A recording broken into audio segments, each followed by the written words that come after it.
지금 한쪽 다리가 유난히 저리거나 힘이 달린다면 더 미루면 안 됩니다.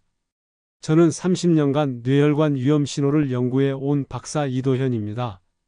그동안 수많은 어르신들을 상담하면서 가장 안타까웠던 것이 바로 다리에서 나타나는 초기 신호를 놓치는 경우였습니다. 지난달에 상담했던 김성호 71세 님도 며칠 새 오른쪽 다리만 끄는 버릇이 생겼다가 큰일을 겪을 뻔했거든요. 처음에는 그냥 나이 탓이겠거니 하며 파스만 붙이고 계셨는데 다행히 따님이 걸음걸이가 달라진 걸 눈치채고 바로 검진을 받게 했습니다. 만약 일주일만 더 늦었다면 정말 위험한 상황이 될 뻔했어요. 사실 많은 분들이 다리 증상을 단순한 노화 현상으로 생각하시는데 이건 정말 위험한 착각입니다. 뇌혈관에 문제가 생기면 가장 먼저 나타나는 게 바로 다리 신호거든요. 뇌에서 다리로 내려가는 신경이 가장 길고 그만큼 변화를 빨리 감지할 수 있는 부위이기 때문입니다. 오늘 제가 전하는 7가지 다리 신호를 정확히 알고 계시면 뇌경색이라는 무서운 질병을 미리 막을 수 있습니다.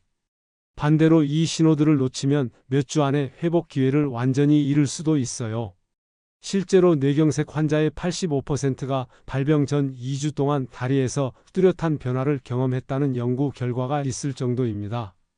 저희가 30년간 추적 관찰한 데이터를 보면 이런 초기 신호를 제대로 인식하고 대응한 분들은 거의 대부분 건강한 일상을 유지할 수 있었습니다.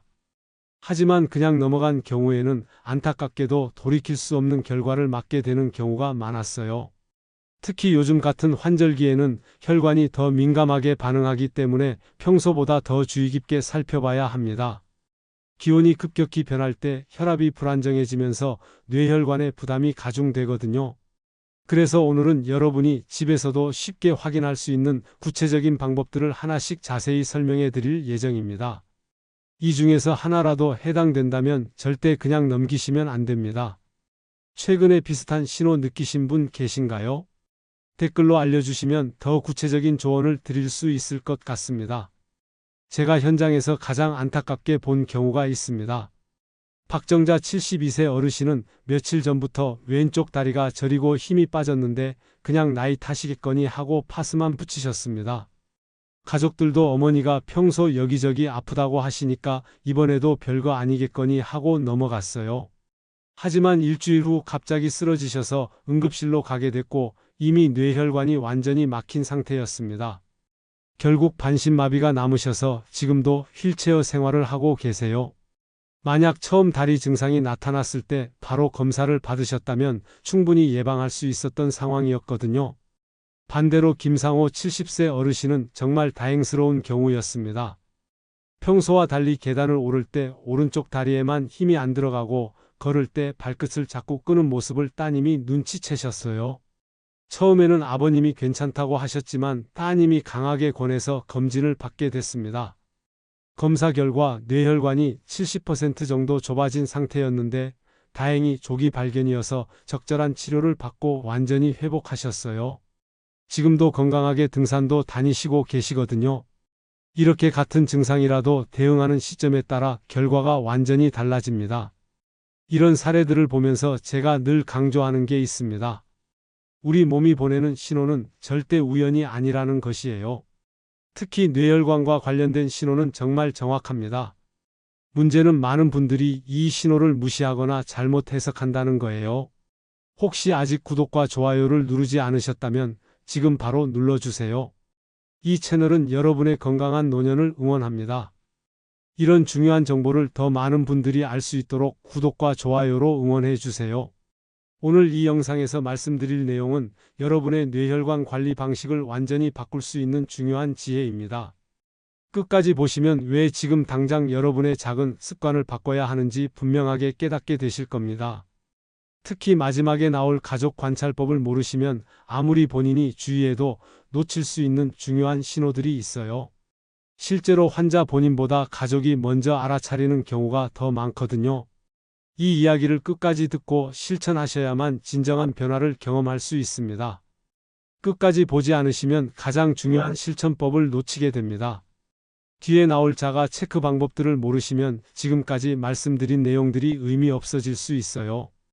여러분의 작은 관심과 습관 변화만으로도 충분히 예방할 수 있는 일이죠. 그래서 이제는 우리 일상에서 뇌경색과 직접 연결되는 다리 신호들을 하나씩 자세히 짚어보겠습니다. 우선 가장 흔하면서도 놓치기 쉬운 신호가 바로 한쪽 다리 저림입니다. 여기서 중요한 건 양쪽이 아니라 한쪽만 반복적으로 저린다는 점이에요. 보통 다리가 저리면 혈액순환이 안 되거나 자세가 나빠서 그런 거라고 생각하시는데, 만약 특정한 한쪽 다리만 계속 저린다면 이건 뇌에서 보내는 위험 신호일 가능성이 큽니다.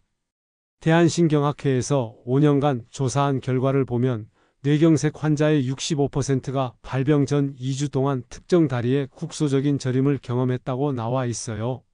이게 왜 중요하냐면 뇌에서 다리로 가는 신경이 손상되면 가장 먼저 감각 이상이 나타나기 때문입니다. 제가 상담했던 최영희 73세님 경우를 보면 이해가 쉬울 거예요. 오른쪽 다리만 며칠간 저렸는데 처음에는 그냥 잠을 잘못 자서 그런 줄 알았대요. 그런데 계속 같은 부위만 저리니까 이상해서 검사를 받아보니 뇌연류가 막혀 있던 게 발견됐습니다. 다행히 조기 발견이어서 큰 문제 없이 회복하셨어요. 만약 며칠간 한쪽 다리 저림이 반복된다면 즉시 기록해 두시고 가족과 상의해서 검사 필요성을 논의해 보세요. 여기서 주의할 점은 단순히 베개 자서 저린 경우는 금방 회복된다는 거예요. 하지만 뇌 신호로 인한 저림은 며칠간 같은 패턴으로 반복됩니다. 최근 한쪽만 지속적으로 저린 경험 있으셨나요? 두 번째로 주의해야 할 신호는 다리를 끄는 보행입니다. 걸을 때 발끝이 바닥에 자꾸 스치거나 한쪽 발을 질질 끌며 걷게 되면 이건 뇌에서 다리 근육으로 가는 신호가 약해진 거예요. 보통 나이가 들면 다리 힘이 약해진다고 생각하시는데 양쪽이 똑같이 약해지는 게 정상이에요. 만약 한쪽만 유독 힘이 빠져서 끄는 듯한 모습을 보인다면 이건 뇌연류 문제를 의심해 봐야 합니다. 한국재활의학회 보고서에 따르면 보행 시 발끝 끌림 현상은 초기 뇌연류 장애와 밀접한 관련이 있다고 나와 있어요. 특히 계단을 내려올 때 더 뚜렷하게 나타나는 경우가 많습니다.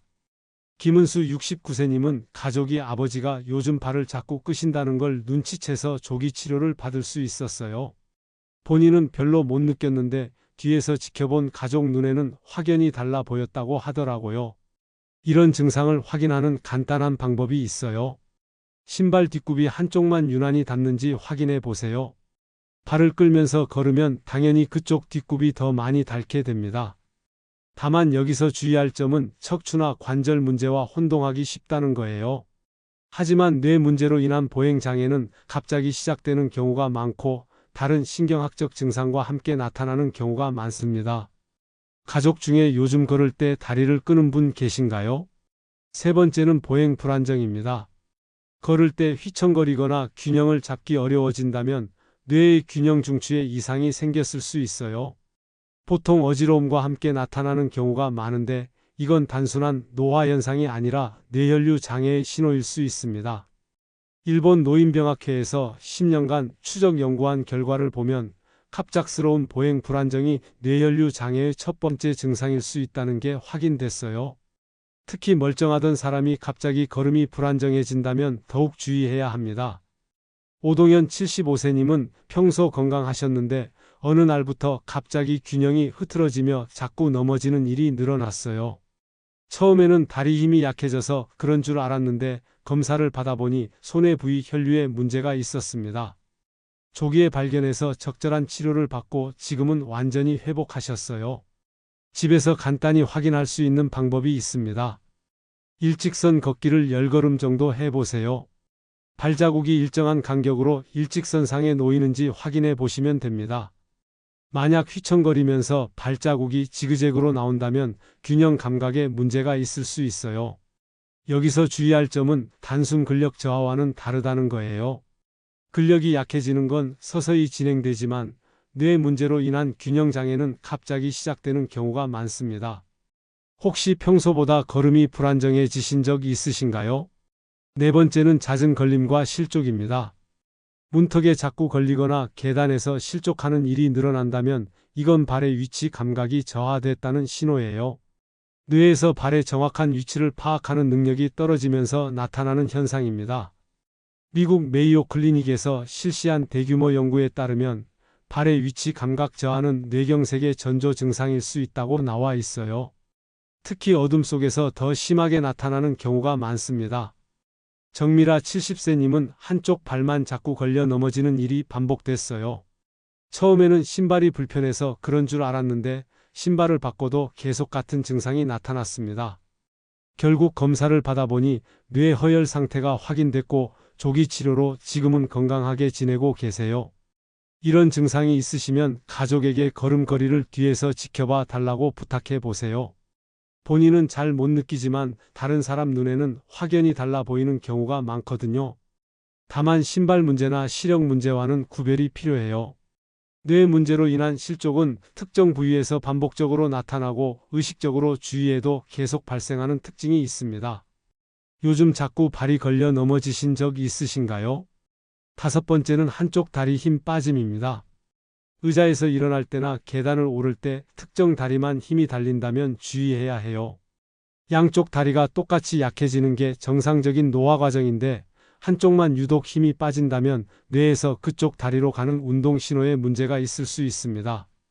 서울대 노인의학연구팀이 발표한 논문을 보면 일방적인 하지 근력 저하가 뇌경색의 초기 증상일 수 있다는 내용이 나와 있어요. 특히 갑작스럽게 나타나는 경우에는 더욱 주의해야 한다고 강조하고 있습니다. 박성희 68세님은 계단을 오를 때 오른쪽 다리에만 힘이 안 들어간다고 하셨어요.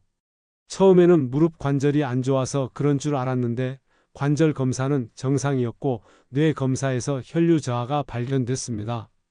조기 치료로 지금은 완전히 회복하셔서 등산도 다니고 계세요. 집에서 확인하는 방법은 매일 같은 시간에 팔짱을 낀 채로 의자에서 일어나 보는 거예요. 양쪽 다리에 골고루 힘이 들어가는지 아니면 한쪽에만 의존하게 되는지 확인해 보세요. 단순 근력 저하와 달리 뇌 문제로 인한 힘 빠짐은 한쪽에만 반복적으로 나타나고 의식적으로 힘을 줘도 잘 안 되는 특징이 있어요. 의자에서 일어날 때 한쪽 다리에 힘이 달린 경험 있으신가요? 6번째는 다리 떨림이나 불수의 움직임입니다.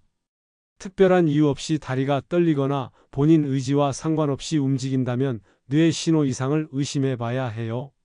단순한 피로나 스트레스로 인한 떨림과는 다른 양상을 보입니다. 유럽 신경과학회에서 실시한 연구에 따르면 지속적인 다리 떨림은 뇌 혈류 이상과 밀접한 관련이 있다고 나와 있어요.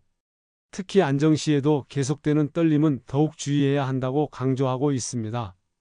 송재훈 74세님은 가만히 앉아 있어도 왼쪽 다리가 자꾸 떨린다고 하셨어요. 처음에는 카페인을 너무 많이 드셔서 그런 줄 알았는데 카페인을 끊어도 계속 떨림이 지속됐습니다. 검사 결과 뇌 기저핵 부위 혈류에 문제가 있다는 게 확인됐어요. 이런 증상이 지속된다면 반드시 언제 어떤 상황에서 떨림이 나타나는지 기록해 두시고 전문가와 상담해 보세요. 피로성 떨림은 휴식을 취하면 금방 좋아지지만 뇌 문제로 인한 떨림은 계속 지속되고 점점 심해지는 경향이 있어요. 원인 모르게 다리가 떨린 경험 있으신가요? 마지막 7번째는 감각 이상입니다. 뜨겁고 차가운 것을 구분하기 어려워지거나 발바닥 감각이 둔해진다면 뇌의 감각 담당 부위에 문제가 생겼을 수 있어요. 보통 말초신경 문제로 생각하기 쉬운데 갑작스럽게 나타나면서 한쪽에만 국한된다면 뇌 문제를 의심해 봐야 합니다. 미국 국립보건원에서 실시한 대규모 연구를 보면 일측성 감각 둔화가 뇌경색의 전조 증상일 수 있다는 게 확인됐어요. 특히 온도 감각과 촉각이 함께 저하되는 경우에는 더욱 주의해야 한다고 나와 있습니다. 유정호 77세님은 오른쪽 발바닥 감각이 둔해졌다고 하셨어요. 처음에는 당뇨 합병증인 줄 알았는데 당뇨 수치는 정상이었고 뇌 검사에서 혈관이 좁아진 상태가 발견됐습니다. 적절한 치료를 받고 지금은 감각도 많이 회복되셨어요. 집에서 확인하는 방법은 맨발로 서서 양쪽 발 감각을 비교해 보는 거예요. 바닥의 온도나 질감을 양쪽이 똑같이 느끼는지 확인해 보세요. 말초신경병증과는 달리 뇌 문제로 인한 감각 이상은 명확한 경계선이 있고 특정 부위에 국한되는 경우가 많아요. 발바닥 감각이 둔하거나 달라진 경험 있으신가요? 이제 이 7가지 신호들을 모두 살펴봤는데 한 가지라도 해당되신다면 절대 그냥 넘기시면 안 됩니다. 조기 발견이 정말 중요하거든요. 그래서 이제는 집에서 스스로 확인하고 예방할 수 있는 구체적인 방법들을 이어서 살펴보겠습니다. 가장 먼저 실천하셔야 할 게 아침 자가 체크 루틴입니다. 매일 아침 화장실 가기 전에 간단한 테스트를 해보시는 거예요. 의자에서 팔짱 낀 채 일어나기, 눈 감고 10초간 한 발로 서기, 일직선으로 10걸음 걷기 이 세 가지를 같은 시간에 반복하시면 조기 발견에 정말 유리합니다. 특히 중요한 건 매일 같은 조건에서 테스트하는 거예요. 아침에 일어나자마자 하는 게 가장 좋습니다. 왜냐하면 아침이 가장 컨디션이 일정하고 하루 종일 누적된 피로에 영향을 받지 않기 때문이에요. 여기서 주의하실 점은 증상이 사라졌다가 다시 나타나는 경우도 절대 놓치면 안 된다는 거예요. 간헐적으로 나타나는 증상이 오히려 더 위험할 수 있거든요. 뇌혈관이 완전히 막히기 전에 일시적으로 혈류가 감소하면서 나타나는 경고 신호일 수 있습니다. 제가 추천하는 방법은 간단한 체크리스트를 만들어서 매일 기록하는 거예요. 의자 일어나기 정상인지, 한발서기 가능한지, 직선 걷기 안정적인지 이렇게 세 항목만 체크하시면 됩니다. 오늘 아침에 혹시 테스트해 보셨나요? 두 번째로 중요한 건 혈압 관리입니다. 뇌경색의 가장 큰 위험인자가 바로 고혈압이거든요. 정상 혈압은 12,080 이하인데 이 수치를 꾸준히 유지하는 게 정말 중요해요. 혈압이 높으면 뇌혈관에 지속적인 압력이 가해져서 혈관벽이 손상되고 결국 혈전이 생기기 쉬워집니다. 하루에 한 번 이상 같은 시간에 측정하는 걸 권해드려요. 가장 좋은 시간은 아침 기상 직후예요. 밤새 안정된 상태에서 측정한 혈압이 가장 정확하거든요. 혈압약을 드시는 분들도 약 먹기 전에 먼저 측정하세요. 혈압 수첩을 만들어서 날짜와 함께 기록해 두시면 나중에 의료진과 상담할 때 정말 유용합니다. 혈압 변동 패턴을 보면 뇌혈관 상태를 어느 정도 예측할 수 있거든요. 평소 혈압은 얼마나 유지되고 계신가요? 세 번째는 혈당과 콜레스테롤 관리입니다. 당뇨병도 뇌경색의 주요 위험인자 중 하나예요. 공복 혈당은 100 미만, 식후 2시간 혈당은 140 미만으로 유지하시는 게 좋습니다. 혈당이 높으면 혈관 내벽이 손상되고 혈액이 끈적해져서 혈전 생성 위험이 높아져요. 콜레스테롤도 마찬가지로 중요합니다. 특히 나쁜 콜레스테롤인 LDL 수치는 100 이하로 유지하셔야 해요. 콜레스테롤이 높으면 혈관 내벽에 기름때처럼 쌓여서 혈관을 좁게 만들거든요. 관리 방법은 식사 후 30분 정도 가벼운 산책을 하는 거예요. 식후 혈당 상승을 억제하는 데 정말 효과적입니다. 그리고 3개월에 한 번 정도는 정기 검사를 받아서 수치 변화를 확인해 보세요. 단 음식과 기름진 음식은 최대한 줄이시고 대신 통곡물과 채소 위주로 드시는 게 좋아요. 최근 수치 검사를 받아보신 적 있으신가요? 네 번째는 뇌혈관에 도움되는 식습관 개선입니다. 특히 오메가3가 풍부한 생선, 비타민 E가 많은 견과류, 항산화 성분이 풍부한 컬러 채소, 그리고 마늘이 뇌혈관 건강에 정말 좋아요. 생선은 일주일에 2회 이상 드시는 걸 권해드려요. 고등어, 삼치, 연어 같은 등 푸른 생선이 특히 좋습니다. 견과류는 하루에 호두 5개 정도가 적당해요. 너무 많이 드시면 칼로리가 높아서 오히려 좋지 않거든요. 마늘은 정말 뇌혈관에 좋은 식품이에요. 하루에 2쪽 정도 꾸준히 드시면 혈액순환 개선에 도움이 됩니다. 생마늘이 부담스러우시면 흑마늘로 드셔도 좋고 마늘장아찌도 괜찮아요. 반대로 피해야 할 음식들도 있어요. 과도한 음주는 혈압을 급격히 올리고 혈관을 손상시킵니다. 짠 음식도 혈압 상승의 직접적인 원인이 되니까 되도록 싱겁게 드세요. 특히 라면, 찌개, 젓갈류 같은 나트륨 함량이 높은 음식은 주의하셔야 해요. 오늘 식탁에 어떤 음식을 올리실 건가요? 다섯 번째는 꾸준한 걷기 습관입니다. 유산소 운동이 뇌혈관 건강에 미치는 긍정적 효과는 이미 과학적으로 입증됐어요. 하루 30분 이상, 일주일에 5회 이상 걷는 게 적정량입니다. 너무 빠르게 걸을 필요는 없어요. 옆 사람과 대화가 가능한 정도의 속도가 딱 좋습니다. 걷기에 좋은 점은 특별한 장비나 기술이 필요 없다는 거예요. 언제 어디서나 할 수 있고 관절의 부담도 적어서 나이 드신 분들에게 가장 안전한 운동입니다. 무리한 속도나 강도는 오히려 혈압을 급격히 올려서 혈관에 부담을 줄 수 있거든요. 걸을 때는 팔을 자연스럽게 흔들면서 걷는 게 좋아요. 혈액순환에 더 도움이 됩니다. 그리고 가능하면 일정한 시간에 걷는 습관을 만드세요. 아침 식사 후나 저녁 식사 후가 좋습니다. 요즘 하루 몇 분이나 걷고 계신가요? 여섯 번째는 정말 중요한 건데 바로 가족의 관찰입니다. 사실 뇌혈관 문제의 초기 증상은 당사자보다 가족이 먼저 알아차리는 경우가 훨씬 많아요. 본인은 서서히 변화하는 걸 잘 못 느끼지만 매일 보는 가족 눈에는 확연히 달라 보이거든요. 특히 걸음걸이 변화는 뒤에서 관찰하는 게 가장 정확해요. 걸을 때 한쪽을 끄는지, 균형이 불안정한지, 발끝이 자주 걸리는지 이런 것들을 가족이 주의 깊게 봐주셔야 합니다. 제가 늘 강조하는 건 나이 탓이라는 생각으로 넘기면 안 된다는 거예요. 물론 나이가 들면 체력이 떨어지고 동작이 둔해지는 건 자연스러운 현상이에요. 하지만 갑작스럽고 일방적인 변화는 다른 문제일 수 있거든요. 가족 회의를 통해서 역할 분담을 하는 것도 좋은 방법이에요. 누군가는 걸음걸이를, 누군가는 말투 변화를, 누군가는 행동 패턴을 관찰하는 식으로요. 변화가 감지되면 즉시 기록해 두시고 며칠간 지켜본 후 지속되면 검사를 권하세요. 가족 중에 걸음이 달라진 분은 없으신가요? 마지막으로 스트레스 관리도 정말 중요해요. 만성 스트레스는 혈압을 올리고 염증 반응을 증가시켜서 뇌혈관에 악영향을 미칩니다. 특히 갑작스러운 스트레스는 혈압을 급격히 상승시켜서 뇌출혈이나 뇌경색을 유발할 수 있어요.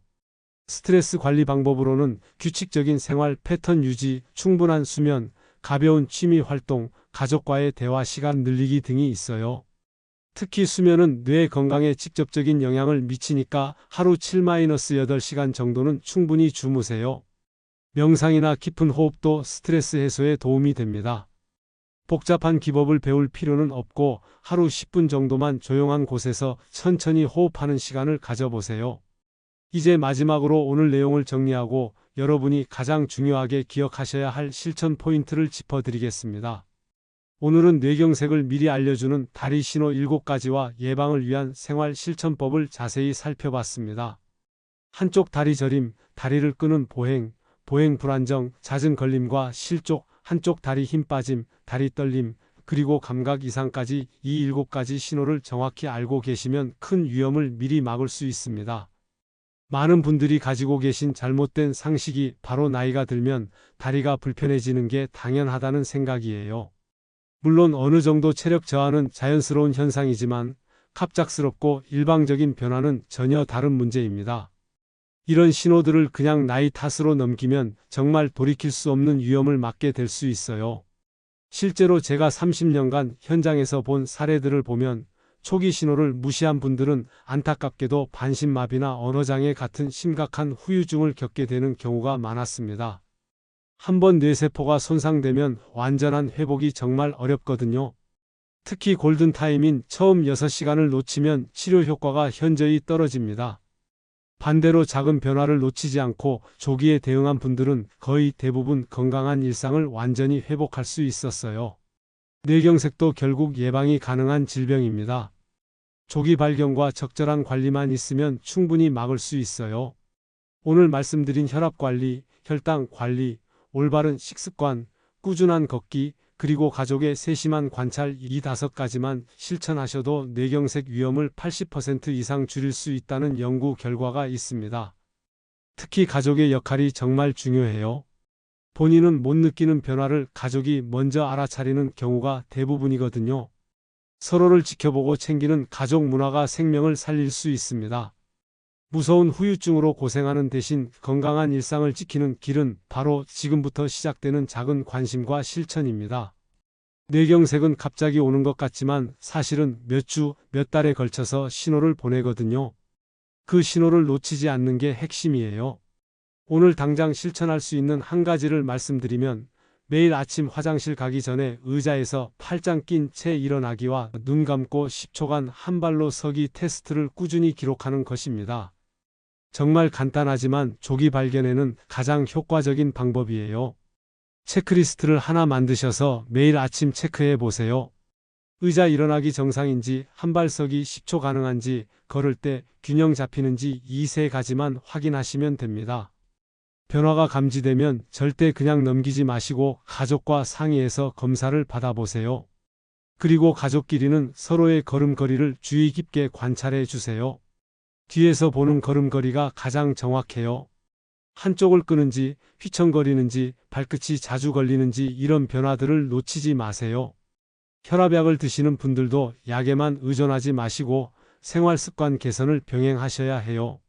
적절한 운동과 식이 조절이 약물 치료보다 더 근본적인 해결책이 될 수 있습니다. 다음 영상에서는 뇌경색뿐만 아니라 치매와도 직결되는 생활 습관들에 대해 다룰 예정입니다. 뇌 건강을 종합적으로 관리하는 방법과 치매 예방을 위한 구체적인 실천법들을 상세히 알려드릴 거예요. 특히 뇌경색과 치매가 어떻게 연관되어 있는지, 동시에 예방할 수 있는 방법은 무엇인지 깊이 있게 다뤄보겠습니다. 오늘 내용이 도움이 되셨다면 구독과 좋아요 꼭 눌러주시고 주변 분들에게도 공유해 주세요. 이런 중요한 건강 정보가 더 많은 분들에게 전해져서 모두가 건강한 노년을 맞이할 수 있기를 바랍니다. 여러분은 최근 어떤 다리 신호를 경험하셨나요? 혹시 가족 중에 걸음걸이가 달라진 분은 없으신지, 오늘 아침 자가 체크는 해보셨는지 댓글로 남겨주시면 다른 분들에게도 큰 도움이 될 수 있을 것 같습니다. 여러분의 소중한 경험과 궁금한 점들을 언제든지 나누어 주세요.